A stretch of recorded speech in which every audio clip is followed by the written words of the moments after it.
the world's greatest soccer players. Look, Pele. Mia Hamm. Just as with women's sports, we pretend that women are the same as men, to the detriment of small business. And here one of the best players in the women's game.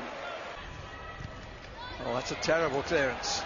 In the UK, a company has to have 5 employees or more before the government may investigate them for not hiring women. This number's no accident. A company has to be a certain size before it can afford to hire women. Smaller companies that hire women are likely to go under. No, but she won't be in this afternoon. What? Why not? How much do you know about gynecology? With their increased rates of illness, unique women's troubles, lower work rate, shorter hours worked, toxicity to other workers with accusations of sexual harassment and pay gap complaints, and of course, with their right to 52 weeks maternity leave, women are simply not affordable for smaller businesses. Hiring a woman of childbearing age is like inviting a time bomb into a business. Smaller companies have enough challenges, without cancerous women attacking from within. But in larger organisations, public and private, there's huge pressure to hire more and more women. And if they don't, explanations are required, and heads will roll. They stay, or I go. Then you can tell the brass how you lost one of LA's 2 female captains because she was too tough on crime. This is why large organisations are swimming with female workers. A great number of them are being carried by the real work of their male colleagues, who don't have the right to maternity leave, and who can't get away with time off for men's troubles. The size of the business hides their relative lack of productivity, and enables it to manage the toxicity of female employees. I warned you, this office is sexually charged. It amounts to a hostile working environment. Almost every woman here has signed the complaint. You gotta be kidding. Oh, I don't kid about serious issues. What are you doing? I'm asserting the rights of the women in the workplace. Yeah. What are you doing?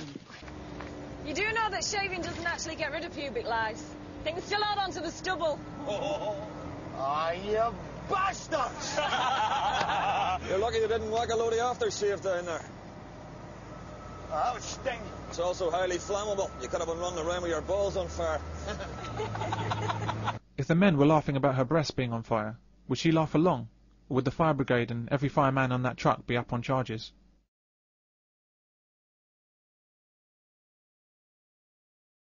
One of the main problems with women at work is that they fail to take responsibility and fail to adjust. They expect the job to adjust to them, and society supports this female attitude. When a man joins the fire service, he thinks, what do I have to do to fit in? A woman thinks, how can I change the job to suit me? Chief, in my last house they gave me my own sleeping quarters. No problem. And they also gave me my own bathroom. Look, you want to fight fires with these guys, right? Side by side, life and death. Right. Well, then maybe you should figure out where and when to take a shit. Could you imagine the stink it would cause if I called headquarters and said I was getting a cold shoulder from Chief Riley over something as stupid as a personal hygiene issue? Thanks.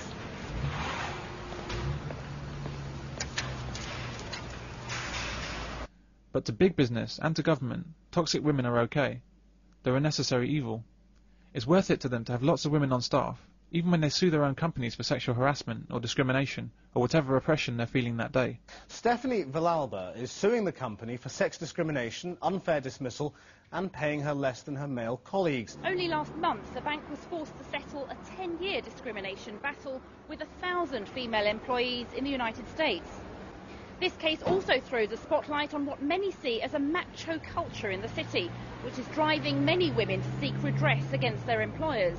The city doesn't have a macho culture. What it does have is a lot of men who are very good at what they do, and only a few women that can keep up. But instead of looking to improve their performance to equal that of men, women prefer to cry foul. Women out of the home and in the workplace is always going to be a net benefit for big business, and that's why they don't care about losing industrial tribunals or consequences to smaller businesses or families. There's just so much money to be made when they look at the big picture. I have a small business. I'm not saying that I wouldn't hire a woman, but if I had a choice between hiring a woman of childbearing age and cutting out my own kidneys with a spoon, I'd have to get back to you on that.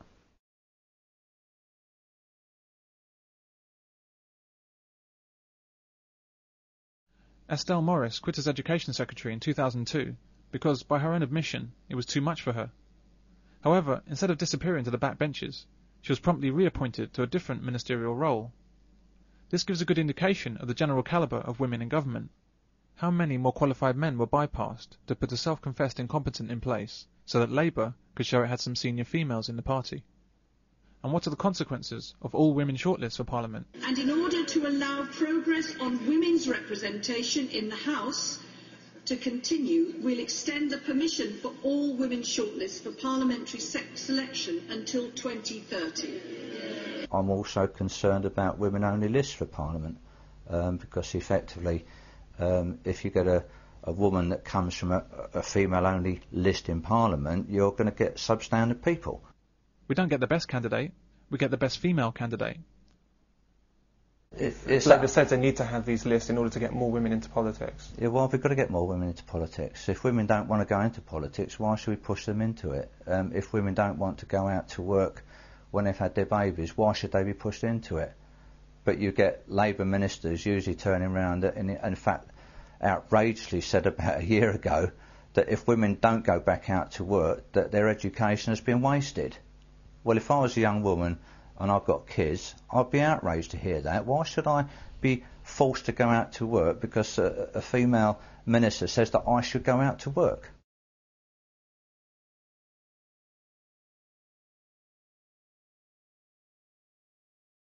But as well as frequently getting inferior candidates, there is another far more significant problem with female politicians. The problem with females in politics is that they cannot see past their sex. They are fundamentally incapable of being objective about their responsibilities, as male politicians are.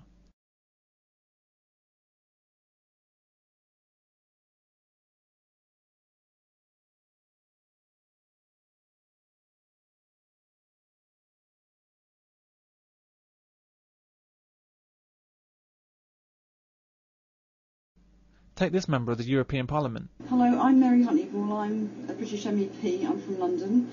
And we're very pleased indeed to have Harriet come to talk to the Women's Rights Committee.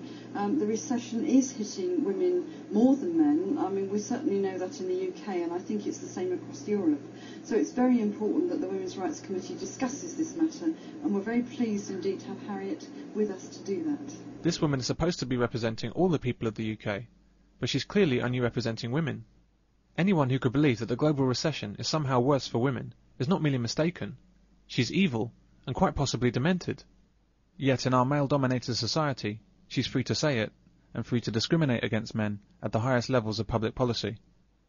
Most Labour female MPs tend to be of the extreme feminist variety, and they did readily admit that when women came to them in their constituency, they would listen and take on board what they were saying.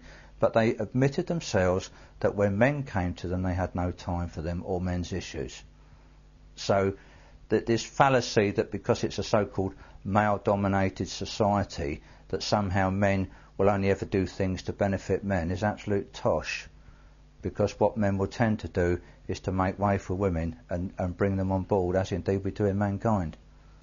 Yeah, I think I agree with that. I think just because it's run by men doesn't mean it's run for men. Oh no, absolutely not. That's where the big misunderstanding seems to have occurred. It is, yeah. Isn't it?